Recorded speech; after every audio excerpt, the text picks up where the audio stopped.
identificou novas vítimas do vereador e médico de Canarana. As investigações apontam que o suspeito aproveitava da fragilidade emocional das mulheres para em seguida iniciar os abusos. Reportagem é de Kiko Pinheiro. A Polícia Civil de Canarana identificou mais 2 vítimas do vereador e médico Tiago Bittencourt, elevando para 7 o número total de crianças e adolescentes envolvidos no caso. Uma das novas vítimas tem apenas 8 anos. Os elementos indicam que o suspeito possui uma expertise na identificação de vulnerabilidades emocionais das vítimas, estabelecendo com elas uma relação de dependência e subjugação, de forma a levá-las a praticar atos que configuram, em tese, práticas de escravidão sexual. Esse comportamento, ou essa conduta do suspeito, aparentemente se repete com diferentes vítimas, principalmente mulheres com filhas. Em relação a uma das vítimas, identificada como uma mulher de 29 anos de idade, segundo os elementos colhidos, além do suspeito dominá-la psicologicamente, ele produziu conteúdos íntimos, colocando-a em uma situação de completa coação, ao ponto de ela não ter como negar as suas exigências ou investidas. Diante da gravidade e da consistência dos elementos colhidos, foi instaurado um procedimento apuratório específico em relação a esse caso, com a finalidade de dar continuidade às diligências, bem como de buscar o total esclarecimento dos fatos. Devido à gravidade do caso, o Poder Legislativo do município de Canarana decidiu instaurar uma comissão processante para avaliar o caso. Com relação ao médico Dr. Tiago Bittencourt, vereador pelo município de Canarana, as providências serão tomadas pelo Poder Legislativo do nosso município, aonde já foi levantado uma comissão processante que, caso como esse, o vereador não vai ficar impune. É uma situação que nós devemos obrigação para a sociedade de Canarana, devemos obrigação ao povo mato-grossense e também às mídias nacionais. E eu, como presidente dessa casa, onde reunimos com todos os parlamentares aqui dessa casa, e a nossa decisão é uma decisão unânime do pedido de cassação do vereador Tiago. Quero também agradecer o Poder Judiciário de Canarana, o Ministério Público, que através de indícios praticado e com materialidade em mãos, o vereador já se encontra preso no presídio público do estado de Mato Grosso. E com certeza, volto a repetir, a comissão montada por essa casa, com certeza pedirá a cassação do vereador Tiago Bittencourt.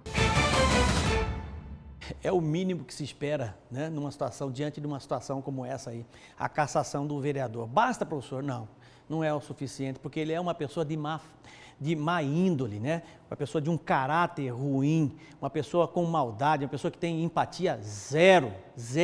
7 vítimas. Quando eu toco no assunto aqui, que é da necessidade de nós revisarmos no Congresso Nacional exatamente questões pétreas da Constituição, como prisão perpétua e pena de morte, exatamente para lidar com situações como essa que você está vendo aí. A punição precisa ser severa, porque a sociedade, à luz de uma vontade geral, né? Vontade geral por conta dos deputados federais e senadores da República que nós legitimamos. Eles estão lá para nos representar. Então, ali, num debate profundo sobre isso, né, nós criarmos uma situação muito mais pesada com relação a crimes hediondos como esse, crimes desta natureza, né? Se você é psicóloga, você vai entender o que eu estou dizendo, você pode até me ajudar no meu comentário aqui, né? Existe uma tríade chamada tríade obscura, Gersinho.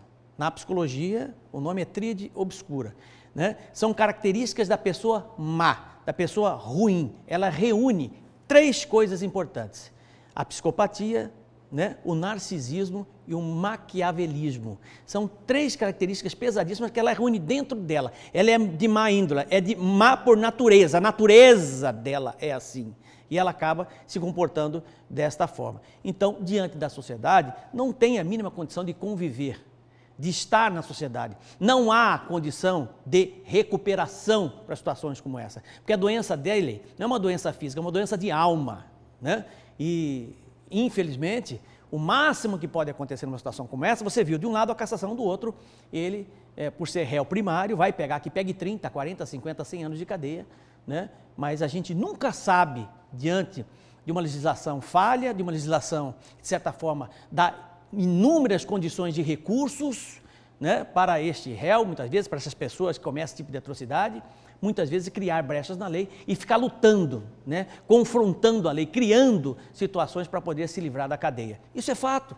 Nós temos inúmeros outros casos aqui, duplo homicídio, né, que toda hora os advogados apresentam uma razão, né, inventando razão para poder livrar o sujeito da cadeia. Então a impunidade impera em nosso país, impera com força.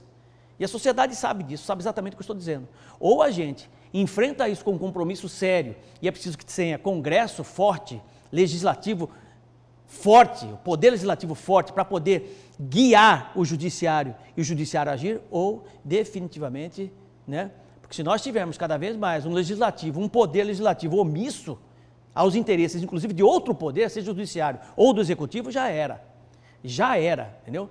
Nós não podemos ter todo o poder em um só poder, né? O equilíbrio entre eles é fundamental e é muito importante que, em nome da sociedade, esses nossos representantes realmente atentem para isso, de forma unânime, né?